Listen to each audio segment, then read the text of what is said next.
Мојата работа почна пред 24 години точно, ефективно да се занимавам со бакарот, меѓутоа јас претходно постојано бев присутна во работилница кај татко ми. Тој работеше со тави, тепси, предмети за исхрана. Во поранешно време многу се користеа тие работи.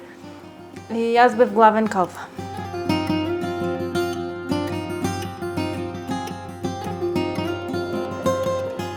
Па во Македонијава јас мислам дека јас сум единствена што работи вака и слики и накид. Имат жени кои што работат накид, само од бакар. Меѓутоа и две работи и слики и малце уметничко и со поширок спектар на техники, мислам дека нема друга.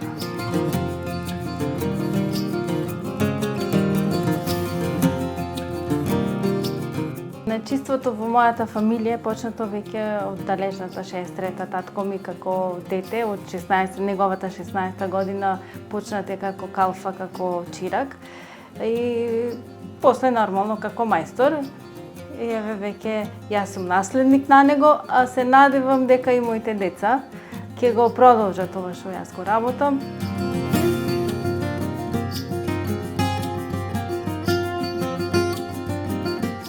Ке застанев да ги имам тие бакарните производи со киселини, бакарот има едно чудно својство, ги менуваат боите, нијансите се.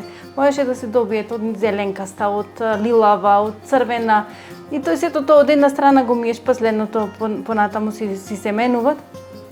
Сето тоа мене ми вроди некоја љубов, бидејќи бакарот е метал кој што не е секогаш ист. Не секогаш исто се добиват.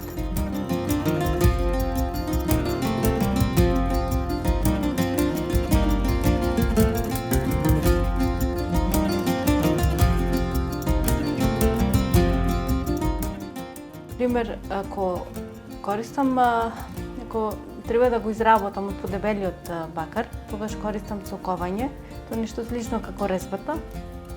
И се тука имам длета, чеканче, е првото чеканче татко ми, верен другар. Па после соковањето, значи ако треба виткање, треба некогаш да се доработи, дали треба полирање.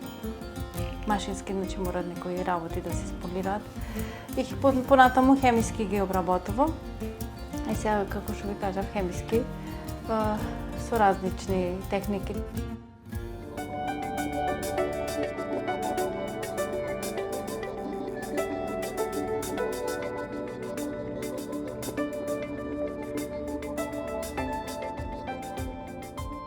Во сегашно време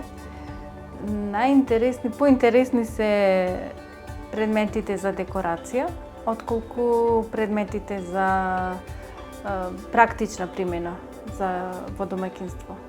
Значи порано ако се користеле тенџерчиња, тацни и не знам, тави, се готвело во тие работи, сега се избегнуваат. Сега е во однос на бакарот најмногу се користи, се го сакаат како применета уметност, како декорација на ѕидови.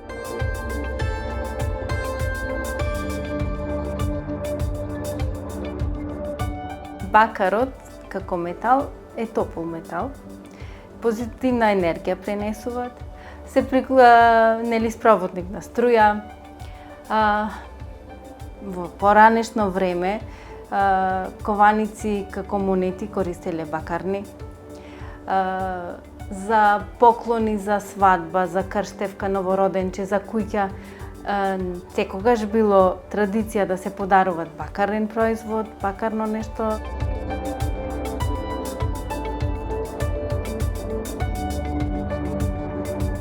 Има многу детали, има ситници кои што ми одземет време. Не секогаш можам да го пресметам времето колку би потрошила за финално. И најбитното нешто, емотивно како сум. Тоа е најважното, бидејќи поготово за иконите, за работење на иконите, мора духовно да сум како што треба.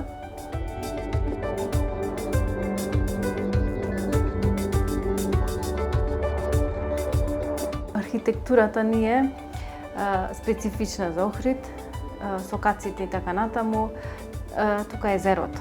Во езерото лебедите, рибите, охридската пастрмка, сунгерот, кој што си добив инспирација за накид. Иконите исто така Охрид ни е како втори Ерусалим.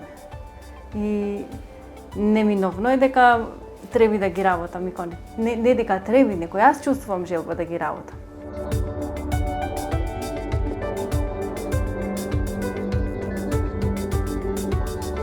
Мојот супруг е секојаш тука до мене. Зашо и да ми треба, тој ми е главен помошник. Љубовта што ја имам спрема бакарот, спрема изработката, замислата што како ќе испадне на крај, завршниот производ, ја заборавам и тешкотијата, и заборавам рамениците колку ме болеле. И така да кога ќе видам на крај, тоа ме восхитува, јас сум среќна.